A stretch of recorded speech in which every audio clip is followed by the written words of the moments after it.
And welcome back. Gift of the Givers teams have been caught up in the entire festive season responding to disaster upon disaster.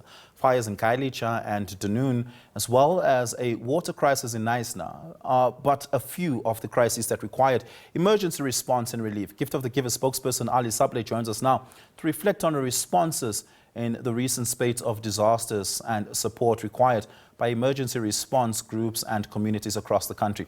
Ali, good evening. Thank you so much for your time. Really do appreciate it. Gift of the Givers has a national footprint, so that puts you in a unique position to give us a sense of the national picture of disasters that has played out over the last couple of weeks.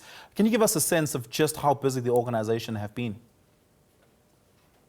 Team has been busy over the festive period. Firstly, we do know Knysna was having a huge water crisis. They were approaching day zero, which is inevitable, which will be happening very soon. They're predicting by Friday. We had our water tankers there over the whole of the festive period. Then we were in Zoa and Ladysmith, busy with similar disaster in terms of water provision to the communities. We managed to install water pumps in 3 of the boreholes just to get the water consistent in Ladysmith and to relieve the burden on the water tanker, which was serving both Ladysmith and Zoa. Then we had the issue of the farms in deflectors in near Mossel Bay that was going through its worst drought in 10 years. Farmers were losing animals by the hundreds. We sent in emergency fodder into that areas. And then New Year's caught us with a bang when we had one of the biggest fires, informal settlement fires in the Western Cape, where close to 3,000 people are homeless, where 600 structures, as the latest figures has been registered as 600 structures has burned down. Our teams are still on the ground providing daily meals to those affected, 3,000 meals for breakfast, lunch and supper. And with that in place, our teams are still busy with water crisis in parts of the Eastern Cape. And then through last night and this morning, we were called to the flooding situation in Mpumalanga and Limpopo. We would like to offer our condolences to the family members that have lost their loved one, the youngest one being 2 years old. The situation is still dire on the road. Our teams are currently at our warehouse, busy packing humanitarian aid that will be dispatched to these provinces. Yeah, that's quite devastating. Let's talk about the garden route in particular, Mossel Bay, and of course Knysna, not too far from there. And that drought in day zero was quite devastating.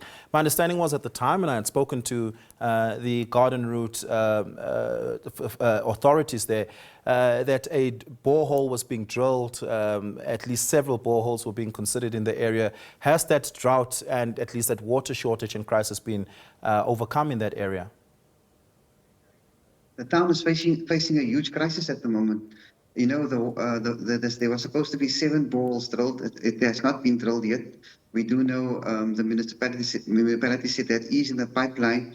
But in the meantime, our teams are activating emergency humanitarian aid in terms of providing. We have 1 water tanker there servicing the community.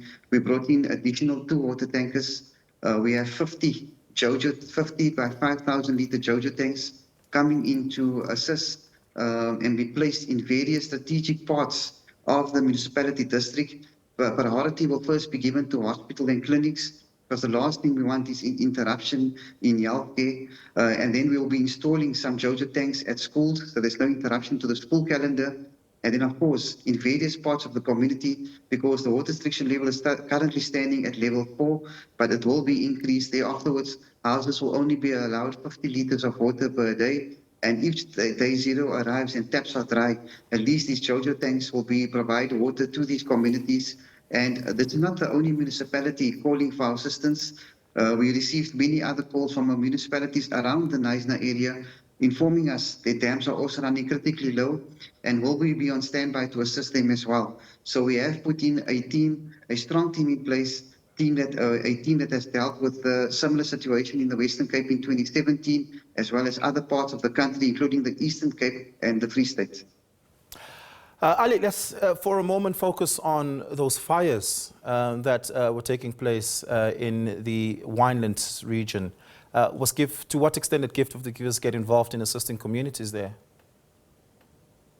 The fire was more into the farm landing areas and vegetation. What we've done was we supported the firefighters in the Drakenstein, in the Overstrand district, with energy bars, energy drinks, just to keep them going and keeping the supplies flowing. Some of them working 24 hours, 7 days a week. And then we went into a town of Elim in the Cape Agulhas district, where we do know the fire surrounded 550 homes. The water has been off for 2 3 days, and majority of these 550 households were elderly people. Our teams immediately assisted them with bottles of 5 liter drinking water. We as well provided a disaster pack for them, which consisted of loaves of bread and non-perishable food items. In the event of electricity coming down, at least there will be non-perishable food items to contain for them to survive on, because many of them were chronic medication and women with young children. We are still engaging with, there's still small flare-ups along these routes as well. So we are engaging with the fire department. But I must say, the support from the community around those areas has been phenomenal, who has been supporting the firefighters throughout.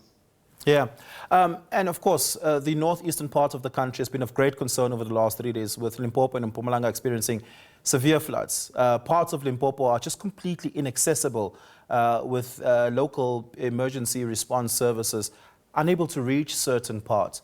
What's been your reading and understanding and experience of responses there? You know, this morning when we saw the level warning has increased from level 6 to level 9, immediately it gave us, gave us flashbacks of Umtata. We do know when Umtata on the 10th of June, when that level 9 warning was issued, within those seconds, the whole of Umtata was severely flooded. Part of Butterworth as well, 103 people died. We then immediately, we were in contact with the relevant disaster management teams, with the Limpopo provincial government, with the Premier's office, who then informed us that some of the roads are inaccessible. There's people trapped as well. The areas such as Mopani, Vembe, Sikokune, that are going to require urgent assistance. Our teams are still on the hourly basis dealing with the relevant authorities. Tomorrow we'll be going to the area of Zanin. We will be delivering humanitarian assistance. This morning at 10 o'clock, we were with the call through with the Premier of Mpumalanga, Premier Ndlovu. All credit due to him. Within 1 hour, he had his full team, including the disaster management teams, the teams of Kokta, online with us to instruct us and not to instruct us, to give us information as to where the exact people are requiring humanitarian aid, where they are currently cut off. Tomorrow 4 a.m. our trucks depart from Gauteng to assist 800 families currently severely affected by the floods. That's in the area of Chief Lutuli, Umbumbela, in Kondo. So there's various other areas that has been affected, and our teams will be assisting them with emergency humanitarian aid. Just an hour ago, I got off the phone with the Premier's office. If there's areas cut off by tomorrow morning, we will be looking at getting the use of choppers in delivering, helicopters in delivering aid to this humanitarian aid to those affected and to those that's completely cut off. And the major concern are those that currently trapped in guest houses, etc. So as I'm speaking to you, the chopper is still going on, and the plan of action for Limpopo will be laid out tomorrow. But our plan of action for Mpumalanga has been set. Tomorrow morning from 4 a.m. we'll be assisting 800 households severely affected by the current storms. Yeah. And just a last question, Ali, that's quite extensive, an intervention in Mpumalanga, but just a last question on this. Gift of the Givers runs a trauma hotline. Give us a sense of how busy it possibly was over the last couple of weeks, particularly over the Christmas and New Year's period.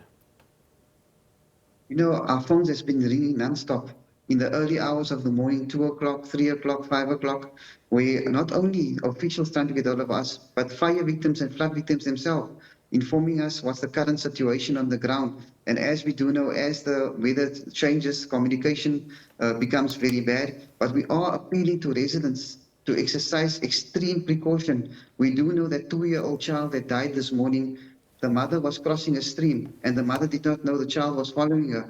And that slightest negligence can cost many lives. And